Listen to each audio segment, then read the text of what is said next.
নমস্কার বন্ধুরা, crazy ভিলফুড YouTube চ্যানেলে আপনাদের সকলকে স্বাগত জানাই।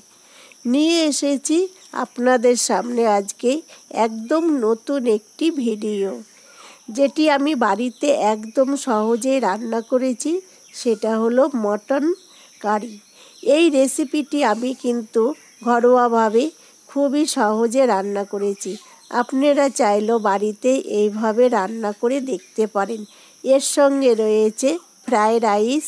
তো ফ্রায়েড রাইসটা তৈরি করা সেই ভিডিওটি আমি আপনাদেরকে দেখালাম না।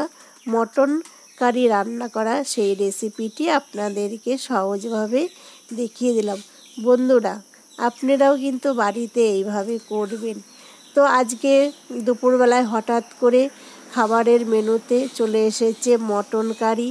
তো মটনটা প্রথমে তো আদা রসুন আর হলুদ লঙ্কার গুঁড়ো দিয়ে কিছুক্ষণ মাখিয়ে ঢেকে রেখেছিলাম। তারপরে পেঁয়াজ মশলাগুলো কষিয়ে মটনটা দিলাম আর খানিকটা পেঁপে কুচিয়ে কষানোতে দিয়ে দিয়েছি টমেটোর সঙ্গে।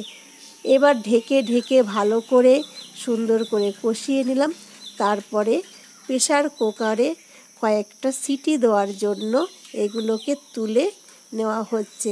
তো বন্ধুরা, খাসির মাংস বুঝতেই তো পাচ্ছেন একটু শক্ত হয়, তাই কয়েকটা সিটি দিয়ে নিলে একটু নরম হবে। আর এদিকে আমার ফ্রায়েড রাইসটা একদম রেডি হয়ে গেছে। মটন সিটি দেওয়া হয়ে গেছে। এখন কড়াইতে কিছুক্ষণ ফুটিয়ে গরম মশলার গুঁড়ো দিয়ে মটনটা রান্না করব। তো বন্ধুরা, ভিডিওটি কেমন হয়েছে কমেন্ট করে জানাবেন। আর ভালো লাগলে একটি লাইক দিয়ে আমার চ্যানেলটি সাবস্ক্রাইব করতে ভুলবেন না। আবারও ফিরে আসব অন্য কোনো ভিডিওতে। ধন্যবাদ।